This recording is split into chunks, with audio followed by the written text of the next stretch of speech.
What's up, everybody, man? It's your boy, Mr. Duga, coming at y'all with another video, man. And today I am going to preview and predict the big Super Bowl 53 matchup on Sunday between the NFC champion Los Angeles Rams versus the AFC champion New England Patriots. Whew, good matchup on paper, man. Really, really good, entertaining, intriguing matchup. First on how both teams got here, man. You look at the Los Angeles Rams, man. They in the offseason, last season, they was the number 3 seed, man. They got knocked out by the Atlanta Falcons in the wild card round. And they came back in the offseason, man, and they made a lot of huge changes. They traded with the Denver Broncos to bring in Aqib Talib. They traded with the Kansas City Chiefs to bring in Marcus Peters. They finally gave Aaron Donald a much-deserved long-term contract. They gave Todd Gurley a long-term contract. They traded with the New England Patriots to bring in Brandon Cooks. They made a lot of moves, man. There was even talks that they even contact the Oakland Raiders to try to get Khalil Mack. In the middle of the season, they traded with the Jacksonville Jaguars to bring in Dante Fowler Jr., and they went all in, yo. They went all in to be in this particular game right here, and here they are, man. Pretty good season. They started off like 8-0, I want to say. They finished with the number 2 seed in the NFC. And the divisional round, man, they took on the Dallas Cowboys, and they beat them pretty solidly. Then in the NFC Championship game, man, they was on the road in New Orleans. Hostile environment, down 13-0 early in the game. Granted, everybody knows they got away with a blatant pass interference call that should have been called on the Kel Roby Coleman. But nevertheless, man, this team fought hard to get back in that game. Then they was down 3 points late in the game. Jared Goff drove them all the way in the field goal range, which for Greg Zuerlein, pretty much you got to just cross the 50. And he knocked in a clutch 48-yard field goal. Then in overtime, the Saints got the ball first, man. You got Drew Brees with the ball in the dome, ready to go to the Super Bowl. And Dante Fowler came up with a huge play, putting pressure, hitting Brees as he threw it. And Johnson came up with the falling down interception. Goff made a couple of key throws as he was getting pressured to Higbee. Next thing you know, man, they're attempting a 57-yard field goal by Greg Zuerlein. It goes right down the middle, and here they are, man. NFC champs participating in the Super Bowl this week. Then when you look at how the New England Patriots got here, man, they coming in. They was the number 2 seed in the AFC. They kind of went through the motions this year, yo. They early on this season, they ended up making a trade with the Cleveland Browns to acquire Josh Gordon. And they went through the motions, man. At times they looked good, but then at times they looked kind of stagnant. Where it got people, like including myself and others, thinking like, oh, well, this is the end. Like Brady too old, Gronk too old, Edelman ain't got it no more. Edelman started off the season on a 4-game suspension. He came back. Sonny Michel was a rookie. You didn't really know what you could have expected from him. The defense started off not so hot, you know what I'm saying? They had the whole Miami Miracle thing take place. It was a lot of question marks for this team coming in, but they kind of remind me of like a team like the Warriors or somebody like that, or like a team like the Cavs, the Heat, the Lakers, teams that LeBron is on, that they know the regular season. Not to say it don't mean anything. They don't make their money in the regular season. So they kind of just go through the motions. They kind of just iron things out. And then next thing you know, and once the playoff time start and they taking on a very, very talented Los Angeles Chargers team, they beating the brakes off them. Then when they go on the road to take on a young, hot Kansas City Chiefs team, who granted, man, got a really young stud quarterback, and they got fortunate with the D4 being offsides on the interception play, but nevertheless, they went down, they scored, they got the ball first in overtime, and Brady, time and time again, man, just the Michael Jordan of the NFL, just goes down with clutch plays, hitting Gronk, hitting Edelman, converting these key third down conversions on the road, hostile environment. Then they get the Rex Burkhead touchdown walk-off, and here you are, man. They're back in what Brady and Belichick are playing together in their ninth Super Bowl since the 2001-2002 season, yo. Their ninth Super Bowl. That's pretty doggone impressive. In today's age of free agency, just look at the NFC. Look how many teams, like different teams, that have been to the Super Bowl since then. It's basically a revolving door when you look at the NFC, man. It's always seemingly a team that comes out of nowhere that goes on a run and get there. But for the AFC, it's consistently the New England Patriots. You know, this is their third year in a row making it to the Super Bowl.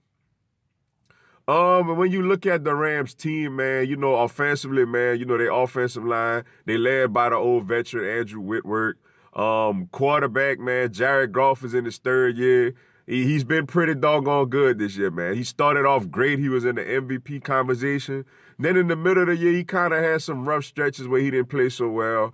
But lately, he's been coming on, man. He had a really good game against the Dallas Cowboys. And after a slow start, he picked it up and had a great game against the New Orleans Saints. You look at their backfield, man. Todd Gurley, who, you know, a lot of people are saying now that he's healthy, motivated, and ready to roll. He only had 4 carries against the Saints, which was a bit odd. But now they got C.J. Anderson, who's out there looking like the second coming of Jerome Bettis after he done gained all his weight. You got C.J. Anderson out there, man. You got Todd Gurley with a nice little 1-2 punch in the backfield.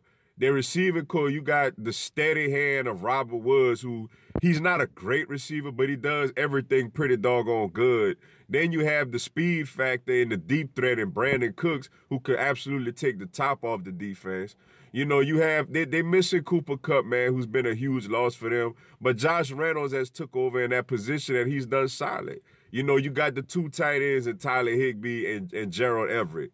You know, they got an offense that could put up points.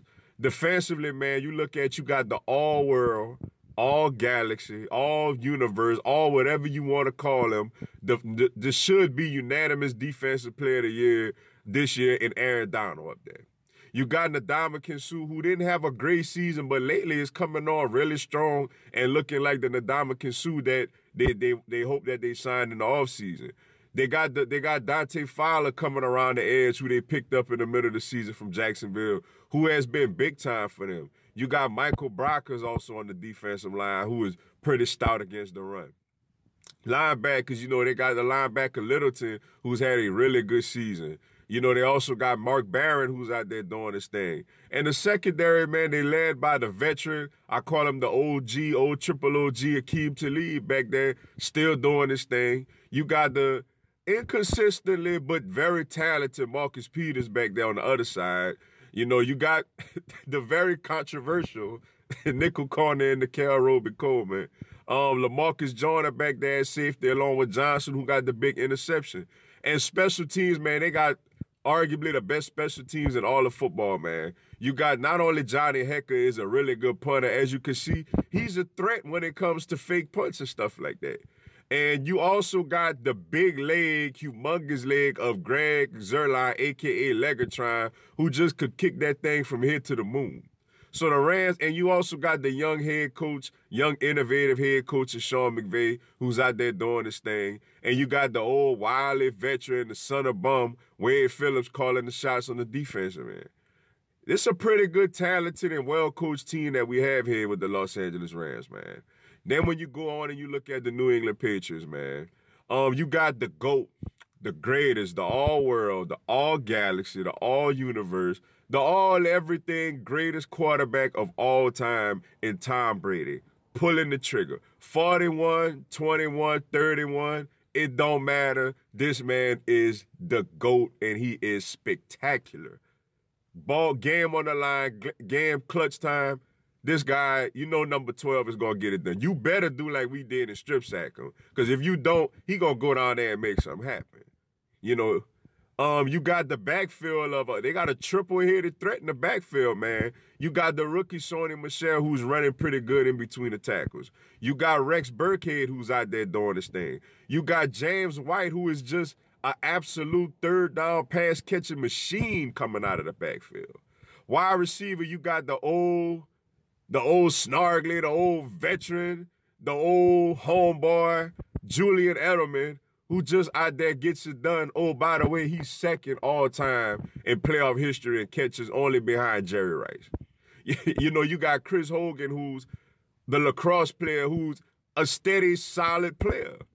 You got Philip Dorsett, who has lately been under the radar, has been coming on really strong for the New England Patriots lately. You know, since they don't have Josh Gart no more.